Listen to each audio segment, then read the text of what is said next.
Okay, so I took everything over and I shook it over the sink because it was just not going to be pretty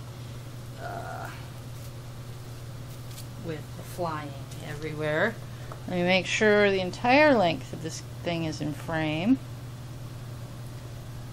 And yes, I am adjusting the camera. Surprise, surprise. Okay, there is no way for me to get the entire length of the roving in the shot. I was kind of hoping I could. I can't. So, the very end is going to be purple. And what I do is I just start squirting it on. And I squirt it on for a good 6-8 inches per color. I try to get 2 repeats of each color in when I do this. Okay, I put these down in the wrong order, but I think the red next to the purple is going to be kind of attractive. Okay, now see, I still didn't shake these good enough because I'm getting flecks of dye.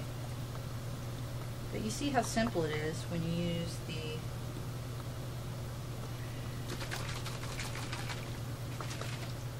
squirt bottles. Okay, next color is black. And black I kind of do a little differently. On any other dye I would go back and forth, back and forth, back and forth, but I really want to make sure I'm precise about my placement for black because it does tend to like to bleed and go places.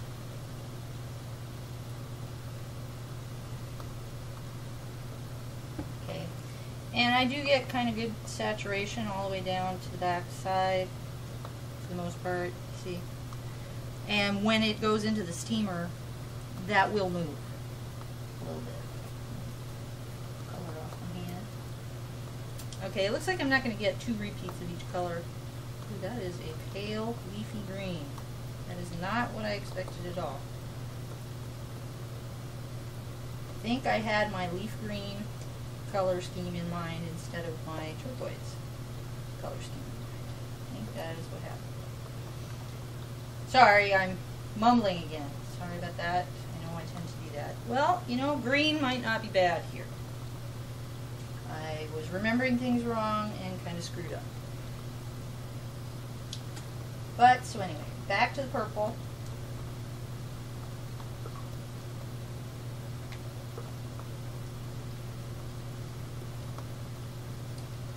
And I'm going to make these a little bit shorter coming through here. Okay, it was purple then red.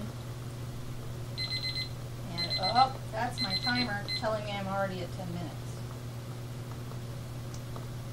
So what I'm going to do is finish this up really, really quickly because I know I'm going to trim some stuff out. I am just bad at that. But, oh, and I didn't turn off the timer for the shaking portion. So yeah, I'm probably still good for a couple minutes, but okay, here. Here is the last of the dyeing portion, which is the green. And that's leaking all the way back. Alright, in the next portion, I'm going to show you how I roll this up. This might be a two-parter, folks, just so you know. I'm going to show you how I roll this up and prepare it for steaming. Okay, so we're going to roll this up for steaming. This is a continuation of part 1. Okay, now, but see, I don't just roll it up and steam it.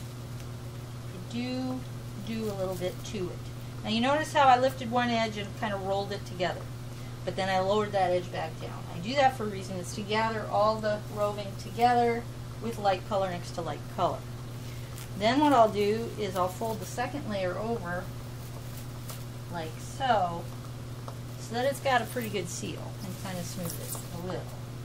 Not a lot of pressure there, just to get the plastic wrap to stick to itself.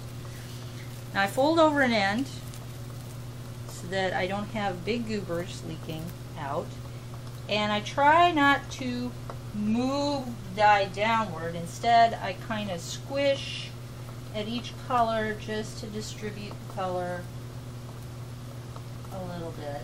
Wow, that one's traveling. Okay. I didn't need to use any extra vinegar in this one for many reasons. Okay, but you can see as I roll it up how I'm getting leakage, which is why the paper towels. And we've got some scootage on the plastic wrap. Okay, I'm going to pull this whole end down so that when I start getting leakage and it shoots out the end, it does not go all over my carpet. Because as it is, we are not getting our security deposit back. Okay. And this is really coming out loose. I don't know why. Come on, get back together, you.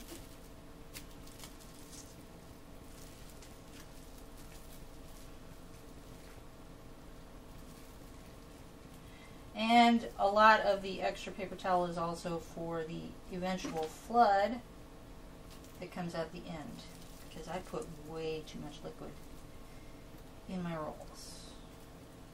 But that's what the paper towel is here for. And I do leave these down for more than one roll until they just have no absorbency left.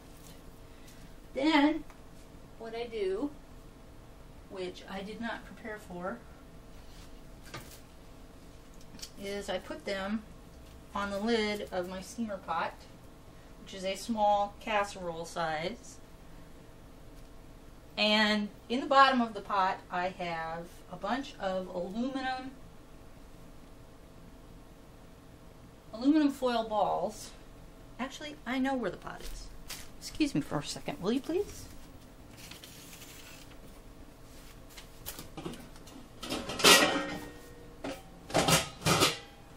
Okay, I usually keep a bunch of aluminum foil balls in the bottom of the pot. It's a small size casserole. And there will be aluminum in the bottom of that.